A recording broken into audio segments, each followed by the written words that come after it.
So, modeler shootouts and stuff. I think it's worth saying at the front of the video that no one's paid me to make this video. I've used the 96H Stomp for the longest out of any of these devices, and the Helix. I've had a Gigboard for, maybe a month now, is it? And the Hotone I've had for a couple of days, but people have started to ask questions about whether I had any opinion on which, don't need them, do I?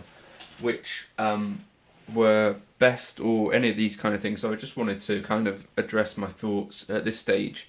To me, the more I play all of these modelers, the thing that jumps out to me the most is that you kind of get out of a modeler what you put in. And what I really mean by that is that no modeler, I don't think, is going to quickly reveal itself or instantly make your tone better, or I don't think there's any modeler which jumps out of the pack and goes, oh, I'm clearly the best. You can hear bad tones from pretty much every modeler, and I think you can hear good tones from almost every modeler. I can't think of anything that sounds exclusively awful. I imagine there's a good reason for that. There's no company out there that's particularly going to bother to go to all of the trouble of developing one of these things if it's going to sound dodgy. That's the first thing to say. So you could do like an A-B sound comparison of all of these things, but I think there's limited value in that. I think the more time you spend with any device, the more you get out of it. So this video is probably more geared to trying to highlight the things that I think stand out about each device, the things that I like about some of them, the things that I don't like about others. And this is just my opinion. There are other opinions that are completely valid, and you might want to check out some other reviews and stuff. The Hotone is the most recent thing that I've got, and it makes sense to kind of discuss this in terms of size with some of the other devices, I think, because this one struck me as quite a cool small device. The HX Stomp is obviously the smallest, so just for comparison. And then the Headrush Gigboard is about twice the size of the Hotone. You've got it there. Substantially sort of thicker as well. I guess size is kind of a factor in these things for some people. So if that is of interest to you, clearly there's a side stick. Now, whether that matters to you or not is one thing. The HX Stomp, I know that many users kind of use it on a pedal board with other devices. The Ampero, I guess, is that kind of similar kind of form factor size where you could probably stick that on a board with a small board or a big board with a couple of other pedals and get some good results. The next thing I think it makes sense to discuss is probably power supplies. Now, the Headrush Gigboard has this laptop kind of power supply, which I think is probably the least sort of gig suitable of them all. Now, the Hotone Ampero also has that similar style of power supply, but as it's 18 volt 500 milliamp, I'm pretty sure I could power this off of a Strymon Zoomer or other power supplies, which makes that a little bit more gig suitable. Similarly, the HX Stomp, you can power off a Strymon Zoomer. I think the Helix power connection is probably the most kind of roadworthy, maybe the ideal, where you've got a kettle lead, or was it IEC4 or whatever cable, and that just plugs in, and then if you forget your power supply, your kettle lead, there's going to be one somewhere in the venue. They're easy to replace, and they're very well proven over the years. So the kettle lead is basically the gold standard, I think. So that's my opinion on power supplies. Now, the other thing that's cool about the Hotone, which only I think the Helix has this as well, of the devices that I've got. Certainly the Strymon Iridium, the Gigboard and the HX Stomp don't have this, but XLR outs. If you're going to be gigging, I think running XLRs is probably preferable to jacks. The reason being that oftentimes you're going to be running cables a long way, and it's just easier to run multiple XLRs, and those are generally what sound men and bands and stuff have spares of. I think probably we've all been at a gig or two where someone's asked for jack cables, and you're generally just sort of digging around trying to find a spare. So if that can be avoided, XLRs, I know they take up quite a bit of space on a thing, but I do think that's something that the giggy musician is going to be appreciative of. Certainly on the Kemper, I like to use the XLR outs when I can. On the Helix as well. The HX Stomp has balanced jack to XLR. I use those kind of cables. The Gigboard doesn't say balanced or unbalanced, but it's just got jack outs. Whereas on the Hotone, we've got the XLRs and unbalanced jack outs to choose between the two. So I think that's a really good feature on Hotone. All of these devices are MIDI capable. The Ampero cannot send MIDI out though, so that's a bit of a limitation potentially. Headrush Gigboard has MIDI in and out. HX Stomp MIDI in and out. Helix MIDI in and out, and a really comprehensive kind of command center, I think that's what they call it.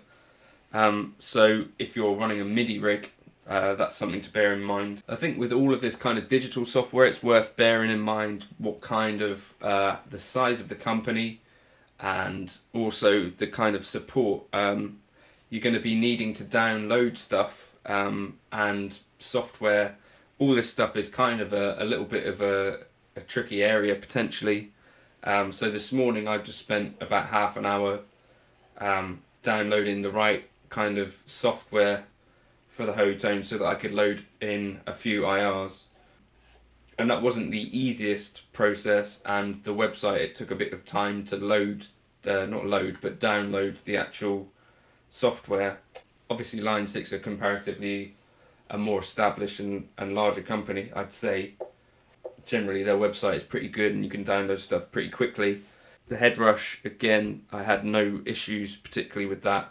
And I'd say that has one of the better interfaces for just turning on the USB transfer mode and taking your stuff off and then putting it back on. I like that you can just load it as a removable disc, essentially, and then you're just taking stuff off like a USB drive. I really like that as a feature. I don't know why I like that so much. Maybe it's because you don't necessarily have to worry about going into any program and exporting and all that stuff. I just like the drag and drop aspect of that. I guess something that I'm quite fond of is looping, especially at the moment when we're not really spending too much time interacting with other musicians. The looping on the Headrush Gigboard, I thought, was actually probably top of the pack.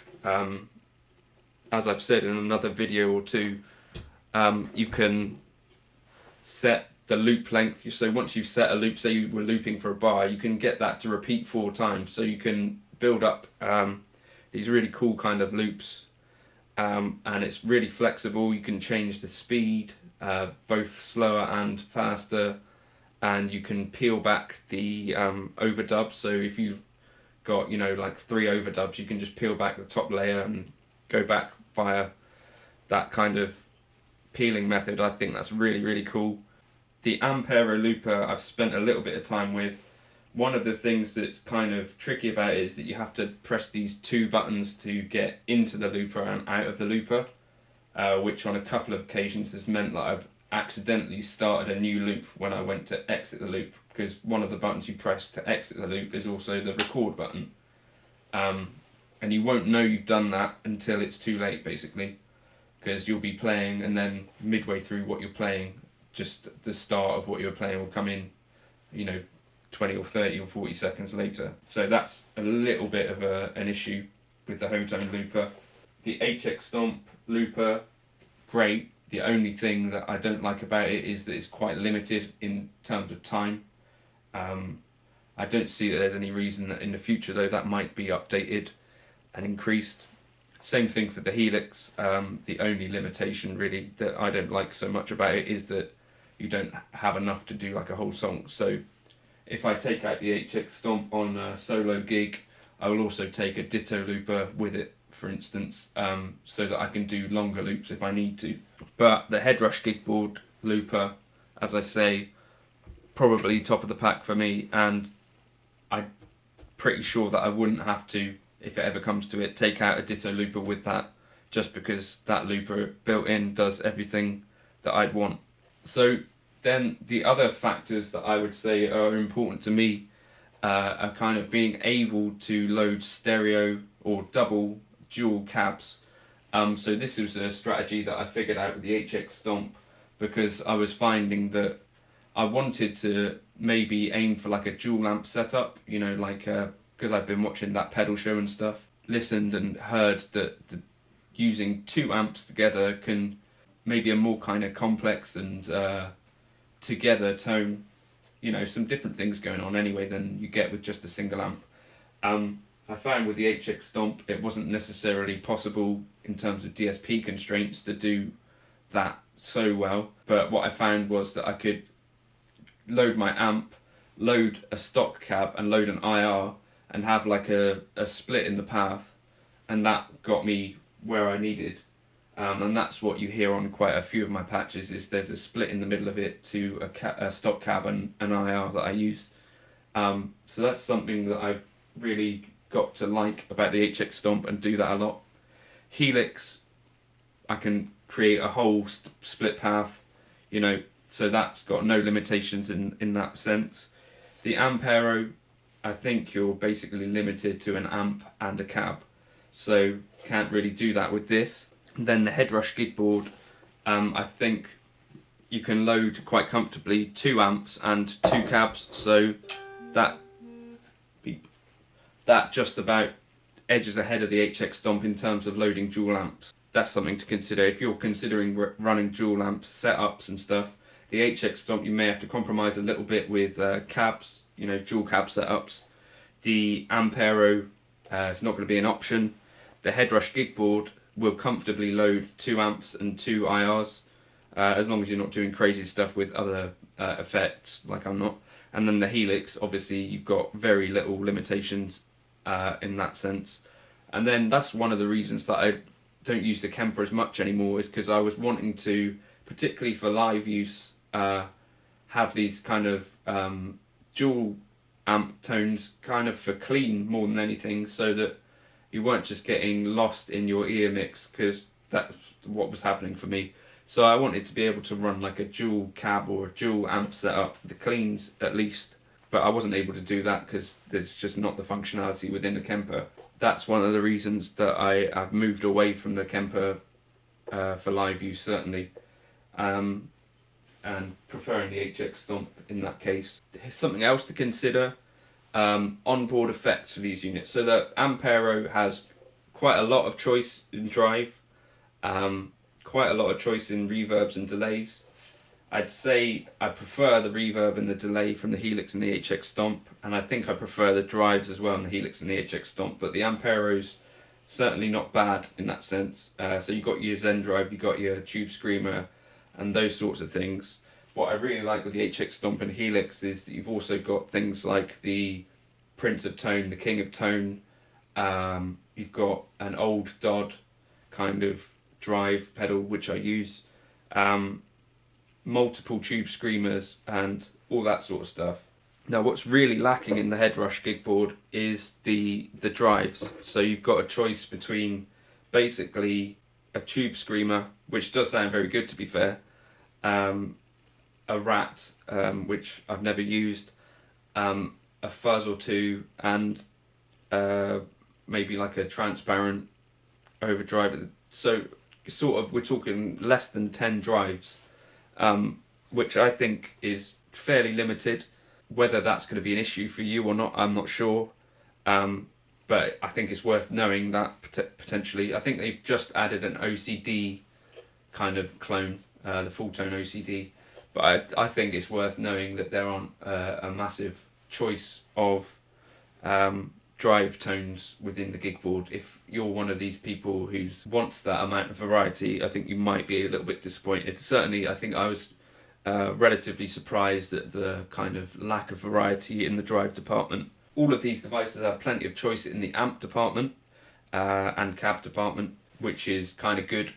You've got plenty to choose from. So yeah, as I'm saying this, I'm thinking the reverbs and delays in the Helix and HX Stomp are, for me, very, very good. particularly some of the new Helix models, like you've got the Glitz reverb, which I really love. The double tank is cool. You know, the Adriatic delay. Some of these delays are really, really cool sounding. The Ampero and the Headrush Gigboard, they've got delays and reverbs which are serviceable. But at this stage, there's nothing in either of them that's jumped out at me and gone, oh wow, that's really cool. Maybe I need to spend a bit more time with each. Obviously, I've spent more time with the Helix and HX Stomp to get to know which things I like and which things I like less. That's not necessarily me saying that that's a fact or anything, but I'm just saying, for me at the moment, I've not heard a reverb or delay from the Gigboard or Ampero that really jumps out at me and goes, yeah, use me. The interfaces on all of them, pretty good. I'd say the Helix and HX Stomp, again, I've spent the most time with them, so this is probably, you've got to kind of take that opinion with a bit of a grain of salt because I've spent more time learning them. But what you find with the Headrush and the Ampero is to have a touchscreen is kind of cool. The Ampero, the interface is slightly odd because you go between having a touchscreen but also 5 actual knobs. So it can be a little bit confusing to know what you're going to be doing to change what, if that makes sense. The Headrush Gigboard, predominantly touchscreen based, so that's kind of more consistent, and it's in terms of like user interface and flow, you kind of get used to just using the touchscreen. Similarly, the HX Stomp and the Helix, because you've only got that one type of interface where it's all knob based, you've only got that one kind of mode of operation. So the Ampero, I say, having a touchscreen is kind of cool, but when you have to switch between the touch and then the knob interface, is a little bit jarring, maybe is the word, I don't know. It's not a massive issue, it's just a small thing that I noticed. But having used the touchscreen with the Gigboard, I'm starting to think there is a benefit to it. I imagine touchscreen will be the kind of way that things are going. Certainly the Neural DSP Quad Cortex seems to be going in that direction. One massive thing that I think is worth bearing in mind is the size of the community that kind of surrounds each product. So Helix and HX Stomp definitely have a thriving and massive kind of online community of users that can kind of share wisdom and experience. Headrush Gigboard, less so in my experience, unless I'm looking in the wrong places. And Hotone Ampero, even less. So that's worth bearing in mind. And I think, so you could go onto a forum and you could ask any number of questions about the Helix or the HX Stomp, and I'm fairly certain you'll have a handful of people that will chime in. And if you go on the Facebook Helix user groups, you'll be able to get support there as well from the community. If you go onto a forum and ask about Hotone Ampero, I think you're going to have a relatively limited response in terms of people that have tried one or have figured out the solution to your problem. And that's the same online on YouTube. You've got thousands of tutorials on the Helix stuff, but a relatively limited amount to learn from or to get tips from on the Ampero. And the Gigboard is somewhere in between those. So I think that's worth bearing in mind. If you're getting your first modeler or whatever, does it matter? Where are you going to be getting your tips and stuff from? How well supported is it by a community? And similarly, I think size of the company, when it comes to support, if you were a gigging musician and you took this out on the road, could you be sure that if you ended up in a town and found that your unit was somewhere else or whatever, could you be sure that you'd be able to get another of them? And I think, is that called like redundancy, building in redundancy, or risk mitigation, all these kind of factors? I'm pretty sure that I could pick up an HX Stomp or a Helix, relatively easily, kind of all over the world. You'd either have other musicians that are using them and you could load your patches, or you'd have support from Line 6 themselves or music stores, or shops as we call them in England. So if you were travelling, I think you'd find Helixes and HX Stomps everywhere. Headrush Gigboards you'd find probably in a few places, and then the Amperos you'd probably find in a few less places. So that's worth bearing in mind, you know, because you're going to be building time with that product and relying on it. If you were going to gig with the thing, you'd also want to know that should anything happen, you'd be able to get another of those things. I don't know if any of these thoughts are particularly interesting or novel. I was asked my opinion on it, so I thought I'd give it. So those are my thoughts so far. In terms of the tonal differences between units, I'm not sure if you were to do blind tests and you had someone who really knew what they were doing with each unit. I'm pretty sure with most of them, you could get a tone that you like out of every unit if you know what you're doing with one of these. So I didn't think necessarily it's worth me doing that at this stage, because I'm not sure I can get the best out of the Ampero or the Gigboard right now. I'm fairly confident with the Helix and the HX Stomp that I can get tones that I really like, but who knows, with time spent with each unit, I think probably I'll be able to ballpark get similar tones out of each unit. So I just wanted to compare kind of the other factors that I think are important when it comes to choosing what modeler you might have. Price is obviously the other key consideration. So the Gigboard and the HX Stomp are a little bit more expensive than the Ampero. I think I picked this up for £260 on Hotone, which is, you know, sort of the price of one or two more expensive kind of effects pedals. So I think I would recommend this for like certainly for someone who's maybe a beginner to intermediate kind of player. This isn't to say that it's a bad device or anything. I'm just saying, you know, someone who's not got £500 to chuck at a device, or, you know, £1,000 to chuck at a Helix. If you're just going to be using this for headphone practice, or if something that you aren't sure whether you want to get into the modelling kind of thing, you can pick these up second hand quite often, I think, because people buy them and then sort of change their minds quite quickly. So that might be something to consider. You know, if you're wondering, well, is this headphone thing going to work for me? Maybe the Ampero could be a way to dip your toe in the water, so to speak. Is any modeler going to be a cure-all device and instantly make you change your whole opinion on modelling? To be honest, I don't think so. But yeah, if this video was at all helpful, let me know. If there are comparisons that you're considering you might want to hear, I'm open to perhaps trying some. The presets that I make for all of these devices, I'll make available for people if they want to hear what I end up doing with each of them. There are little tricks that I've got for each kind of device, which are my kind of shortcuts to getting a tone that I like. So if you do like any of my tones, my presets might be worth checking out. But yeah, if you could do the old like and subscribe thing, that would be helpful, and I'll catch you soon.